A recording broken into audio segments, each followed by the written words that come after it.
Meus amigos, bem-vindos ao canal Memória Esportiva com Marcos Arantes.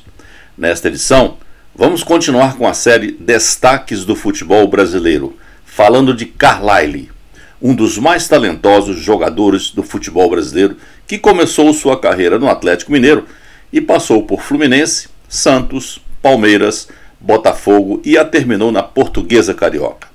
Mas antes disso, eu os convido a se inscreverem no canal clicando no botãozinho que vai ficar ali naquele cantinho.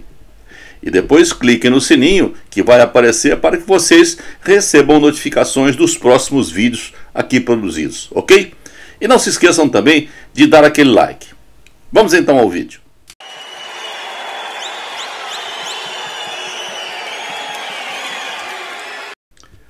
Dois grandes jogadores do futebol brasileiro do passado se destacaram pela incrível semelhança de algumas características: Heleno de Freitas e Carlyle. Ambos jogaram pelo Botafogo, em épocas diferentes, mas não muito distantes.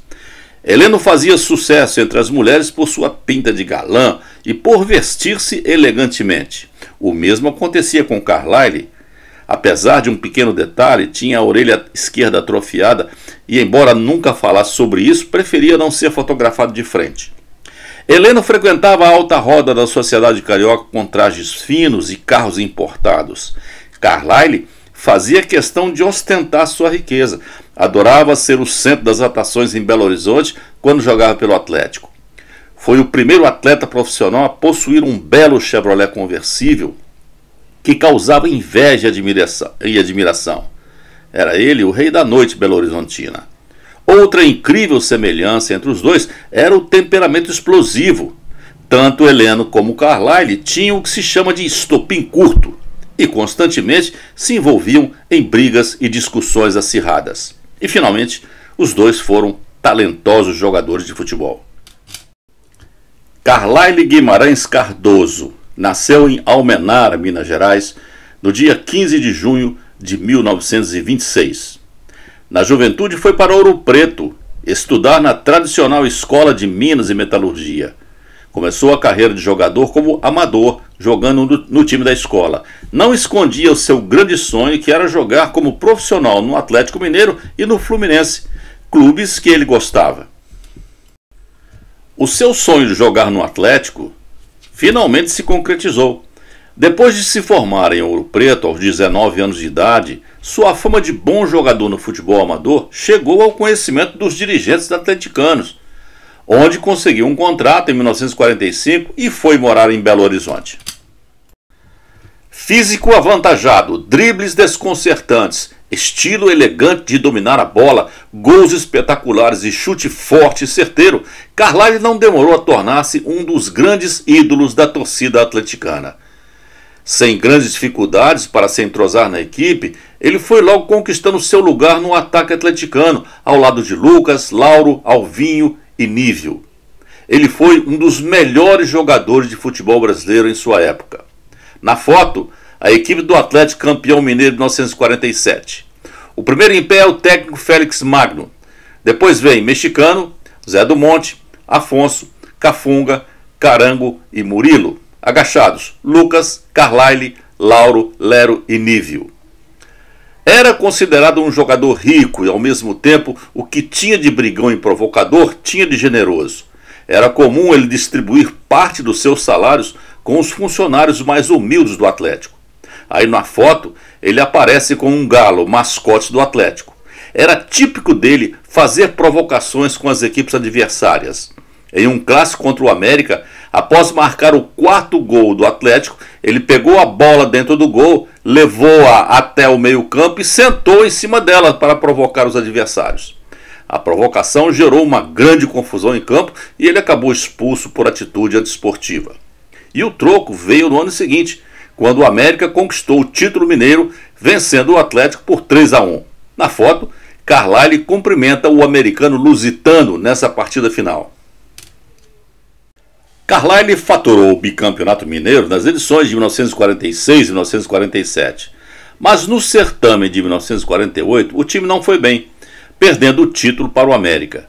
Depois de recusar boas ofertas por Carlyle, Os dirigentes atleticanos em 1949 aceitaram a boa oferta do Fluminense e em uma sala reservada do Hotel Financial em Belo Horizonte, a transferência foi efetivada para o tricolor carioca. Carlyle jogou no Atlético de 1945 a 1949, fazendo um total de 131 partidas, marcando 58 gols. Com a transferência para o Fluminense, se completaria o sonho de Carlyle, que seria também jogar pelo tricolor carioca. Carlyle fez parte do ataque do Fluminense daquela época, que também tinha jogadores do nível de Tele, Orlando, Pingo de Ouro e o magistral Didi. Pelo tricolor das Laranjeiras, Carlyle manteve a mesma performance que vinha tendo no Atlético. E como aconteceu no Galo, marcou época no Fluminense, fazendo grandes apresentações e conquistando o carinho da torcida. Foi campeão carioca de 1951 e artilheiro desta competição, com 23 gols marcados. Mas a única coisa que o craque não conseguia dominar era o seu temperamento. E no Fluminense não foi diferente. Assim acabou sendo vendido para o Santos em 1953. Pelo Santos, Carlyle teve uma passagem rápida e um desentendimento com o dirigente que o fez ser vendido ao Palmeiras no ano seguinte. No Verdão, também jogou por um curto período. Foram apenas 9 jogos, marcando 4 gols. Do Palmeiras voltou para o Rio de Janeiro no final de 1954 para jogar no Botafogo. No Botafogo, reeditou suas boas atuações anteriores e também tornou-se muito querido pela torcida alvinegra. Jogou ao lado de jogadores do nível de Nilton Santos, Garrincha, Dino e Vinícius. Mas, como não poderia ser diferente, também no Botafogo, Carlyle entrou em rota de choque, dessa vez com o austero técnico Zezé Moreira. Foi um desentendimento em um restaurante de Aracaju, que provocou seu desligamento do clube no início de 1956. Carlyle ainda teve uma passagem rápida pela Portuguesa Carioca e encerrou definitivamente sua carreira como jogador. Retornou para Belo Horizonte, indo atuar como comentarista esportivo na Rádio Inconfidência. Apesar de sua fama de temperamental, Carlyle foi convocado para a seleção brasileira e para a seleção carioca. Para essas duas convocações, pesaram muito mais as suas boas atuações em campo. A primeira convocação se deu em 1948, quando ele ainda jogava no Atlético. Foi convocado pelo técnico Flávio Costa, em março de 1948, para a disputa da Copa Rio Branco. Na partida contra o Uruguai em Montevidéu, Carlyle entrou no lugar de Friaça e foi o autor do segundo gol brasileiro na derrota pelo placar de 4-2. Foi ainda convocado para a Copa Rio Branco de 1950, mas não chegou a jogar. Flávio Costa também o chamou para a seleção que disputaria a fatídica Copa de 1950. Porém, mais uma vez o seu destempero o prejudicou e ele acabou sendo cortado. Em um dos treinos realizados em Poços de Caldas, Carlyle foi substituído pelo ponta-esquerda Chico, o que culminou com uma queda de braço com o técnico Flávio Costa. Envolveu-se também em uma discussão com o Dr. Paes Barreto, o médico da seleção. No início de 1954, a revista Manchete o escolheu para ser o primeiro jogador a posar com o novo uniforme canarinho da seleção brasileira.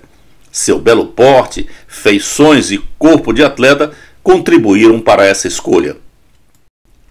Carlyle também esteve na seleção carioca. Na foto, ele aparece autografando a bola do jogo de inauguração do Maracanã no dia 17 de junho de 1950. Didi ao seu lado observa. Carlyle participou desse jogo histórico entre as seleções carioca e paulista na inauguração do estádio do Maracanã. Por pouco, não foi ele o primeiro a marcar no grande estádio ao chutar uma bola na trave logo no início do jogo. Momentos mais tarde, foi dele o passe para Didi marcar o primeiro gol do estádio, que na época era o maior do mundo. Carlyle chegou ao fim de sua vida de forma trágica e inesperada.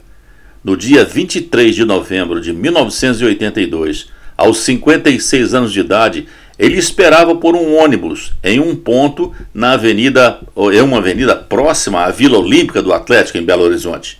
De repente, um carro desgovernado invadiu a calçada e o matou. Terminava assim, tragicamente, a vida de um dos maiores e mais talentosos jogadores do futebol brasileiro. E esse, meus amigos, foi um pequeno resumo da carreira de Carlyle, o grande ídolo das torcidas dos clubes pelos quais passou.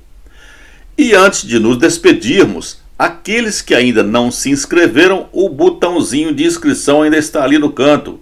Cliquem nele e depois também cliquem no sininho para receber notificações dos próximos vídeos e deem o seu like, ok?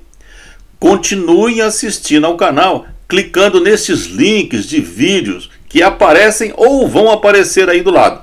E não se esqueçam também de visitarem o conteúdo do canal. Lá estão todos os vídeos publicados até o momento. Aí abaixo na descrição do vídeo está o link para o acesso ao conteúdo do canal. Cliquem lá e façam uma visita. Muito obrigado pela atenção e até o próximo vídeo.